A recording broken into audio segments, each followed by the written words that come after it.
اعوذ باللہ من الشیطان الرجیم بسم اللہ الرحمن الرحیم۔ جب زندگی بکھرنے لگے، جب آنسو ٹپکنے لگے، جب حوصلے ٹوٹنے لگے، جب خاموشیاں بیان سے باہر ہونے لگتی ہیں اور جب دل دکھ سے بھرنے لگے، تب ذرا سا روک کر دیکھے۔ ہاں مگر کوئی نہیں، لیکن رب تو ہے نا، میرے پاس اور مجھے اللہ ہی کافی ہے۔ جب آپ کچھ بھی نہ بدل سکیں تو اپنی دعاؤں میں اضافہ کریں اور ہمیشہ کے لیے اس میں اضافہ کرتے رہیں، کیونکہ اس ذات کے علاوہ کوئی آپ کو کچھ نہیں دے سکتا اور نہ ہی کوئی آپ سے کچھ لے سکتا ہے اس ذات کے علاوہ۔ وہ چاہے تو تمہیں بہت زیادہ دے، وہ چاہے تو تم سے 1 منٹ میں چھین لے۔ اگر اللہ تمہارا دل نہیں بدل رہا تو یقین رکھو وہ تمہارا نصیب ضرور بدل دے گا، اور وہ تمہارا نصیب بدلنے پر راضی بھی ہے۔ دعائیں قبول ہوتی ہیں مگر مختلف صورتوں میں ہوتی ہیں اور مختلف شکلوں میں۔ تمہارا گمان بھی نہیں پہنچ سکتا جن ذریعوں سے اللہ تمہاری دعائیں قبول کرتے ہیں۔ تم شکوہ کرتے ہو کہ تمہاری چاہت نہیں دی گئی، وہ تو 70 ماؤں سے بھی زیادہ تم سے پیار کرتا ہے، تو پھر وہ کیسے تمہیں غلط دے؟ اس کی چاہت ہے کہ تم اس کی چاہت میں راضی ہو جاؤ، تاکہ وہ تمہیں پھر تمہاری اس چاہت سے نواز دے۔ جب اللہ چاہے گا تو پھر سب بدل جائے گا۔ جواب تک نہیں ہو سکا، ایسا نہیں ہے کہ جو ابھی تک نہیں ہوا کہ وہ کبھی نہیں ہو پائے گا۔ جس منزل کا انتخاب عرش والے نے کر دیا ہے، اس تک پہنچنے میں تم کو دنیا کا کوئی بھی راستہ روک نہیں سکتا۔ ضروری نہیں ہے جو مانگا جائے وہ اسی وقت مل جائے، کیونکہ دوستو جو مانگا جاتا ہے نا، اگر وہ اسی وقت ملنے لگ جائے یا اسی ٹائم ہی آپ کو میسر ہو جائے تو لوگ تو رب کو یاد کرنا بھی بھول جائیں، اچھے لوگوں کو نکال کر الا ماشاءاللہ۔ اور یہ بھی ضروری نہیں ہے جو آج تمہارے نصیب میں نہیں وہ دوبارہ تمہارے نصیب میں کبھی نہیں آئے گا۔ وہ آج نہیں تو کل مل جائے گا، کل نہیں تو پرسوں مل جائے گا، لیکن ایک نہ ایک دن وہ تمہارے نصیب کا حصہ ضرور مل جائے گا۔ بس یہ ساری وقت کی ترتیب ہے، سب کچھ اللہ کی منصوبہ سازش ہے۔ تمہارے وقت کے سوچے ہوئے کے مطابق ہی نہ صحیح، مگر جو بھی ہوگا تمہاری خوشی کے مطابق ہی ہوگا۔ اگر سب کچھ فوراً ملنے لگے اور روبرو ویسا ہی ملے جیسا تم چاہتے ہوگے، تو تم کو کیسے پتہ چلے گا کہ جو چیز اللہ کو منا کر ملے وہ چیز کا مزہ بن مانگے مل جائے کیسا ہوتا ہے؟ اور اگر نیند آنکھوں میں اترنے لگے تو دوستو کیسے ہم راتوں کے اندھیرے میں سرگوشیاں سن سکو ہوں گے جو اللہ اور تمہارے درمیان ہوتی ہیں، وہ کیسے تم سن سکو گے؟ تمہاری دعائیں سن لی گئی ہیں، مگر یہ وقت آزمائش ہے کہ انتظار کتنا کرتے ہو۔ تمہارا یہ سکون بات خود کو سمجھا لینے میں ہے کہ جو بھی ہوا اللہ کی رضا سے ہوا، اور جو بھی ہوگا اللہ کی رضا سے ہی ہوگا۔ تو اگر دل کو حقیقت سے منانا مشکل ہو گیا ہے دوستو، تو پھر اس کو منا لو۔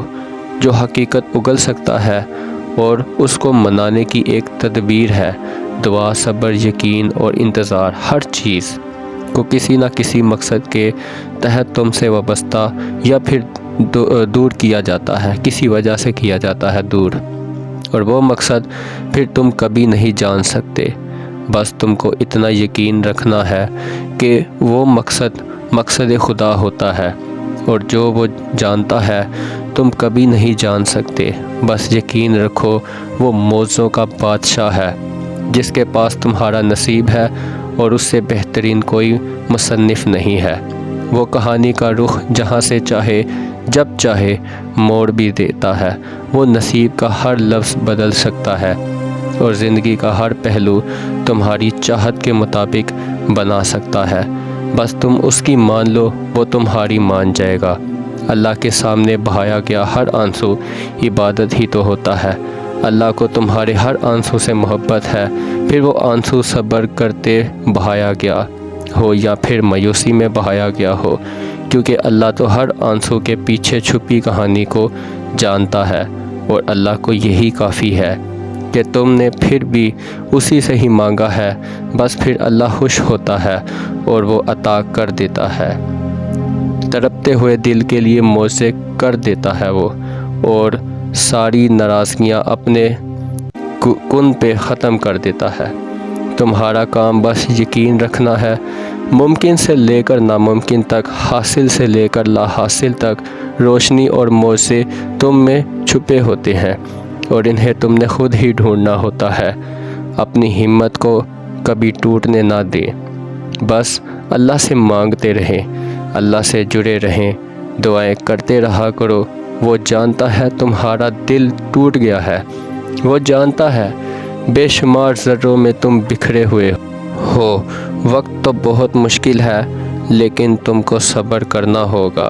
اللہ پہ یقین رکھو اور اللہ پہ یقین رکھ کر چلنا ہوگا، اور پھر ایسا انقلاب آئے گا جس کو تم بھول کر بھلا چکے ہوگے۔ جب وہ دیتا ہے تو قبولیت نہیں دیکھتا، بس نواز دیتا ہے، کیونکہ وہ غنی ہے، نہ اس کی رحمت میں کوئی کمی آتی ہے اور نہ ہی اس کے خزانوں میں، اور جھولیاں بھر دیتا ہے اور تمہارا درد بھی ختم کر دیتا ہے۔ دوستو، صبر تو وہ ہوتا ہے نا جس میں اپنے معاملات سب کے سب اللہ کے سپرد کر دیے جائیں۔ ہاں، ایسا کرنا بہت مشکل ہوتا ہے، مگر ایسا کر لینے کے بعد آسانی ہی ہوتی ہے۔ پھر تم کیوں پریشان ہوتے ہو؟ جو کام تم خود نہیں کر سکتے ان کو اللہ کے حوالے کرنا سیکھو، اور جو کام اللہ کے حوالے کر دو اس پر کبھی پریشان مت ہونا۔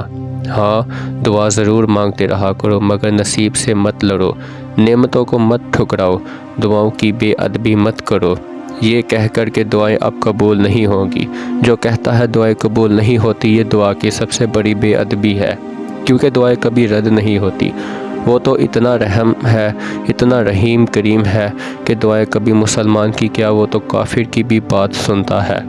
اللہ کو تو یہ گوارا بھی نہیں کہ اس کے در سے وہ شخص بھی خالی نہ جائے جو اللہ کو مانتا بھی نہیں۔ پھر وہ کیسے تمہاری آواز کو رد کر سکتا ہے؟ وہ کیسے تمہاری آواز کو انسنا کر سکتا ہے؟ جب تم اس سے مانگتے ہو تو یقین کے ساتھ سارے کام اس کے سپرد کر دیا کرو، کیونکہ جب کام اسے سونپ دیا جاتا ہے تو وہ دنیا کے ہر کام کو تمہارے لیے پکا کرنے کے لیے جوڑ دیتا ہے۔ اور پھر جب تم اللہ کے فیصلوں پر سر جھکانا سیکھ جاتے ہو تب وہ تم کو کن سے نواز دیتا ہے۔ پھر تم ہوتے ہو، تمہارا کل ہوتا ہے اور تمہاری جیت ہوتی ہے۔